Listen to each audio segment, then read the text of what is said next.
Guys, good morning! Sobrang pagod kasi wala kaming day off. Gising na naman guys. Pagod na ako, sakit ng ano ko. Yun guys, naglagay ako naman ganito. Tsaka ang sakit ng likod ko kasi. Gusto ko magpahilot ba. Kasi sobrang dami kasi ng mga client namin. Then sunod-sunod. Yan, sakit sa likod ba. Kaya sobrang pagod na. Titiis na lang ba. Naglagay na lang ako ng ganyan. Kahit sa likod ko meron yan. Sobrang pagod. Araw-araw pagod.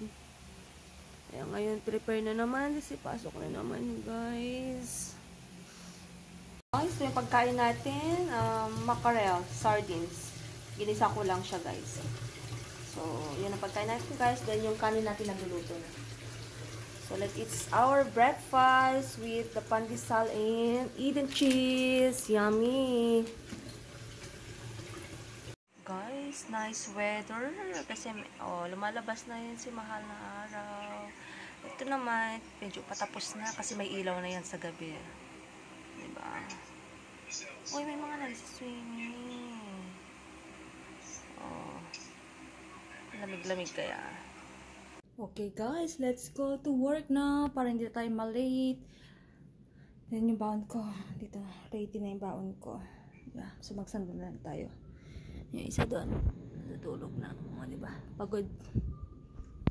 Yeah. That's my king. Let's go guys. Making high zone now and low zone. Guys, ang aliwalas na road ng Pasig kasi ang daming mga Christmas lights. So nice.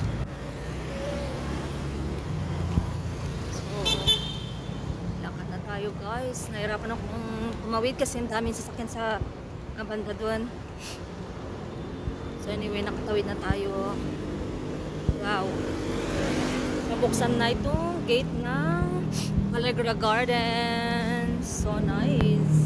Tayo sa may Allegra Garden. Gaganda ng mga laman ng Allegra, ha? Ay, may ipis. So, let's go inside. So, kita tayo, guys. Nandito tayo kasi mababa lang. Tignan nyo, guys. Ang ganda ng garden nila, oh. Wow. That's so nice.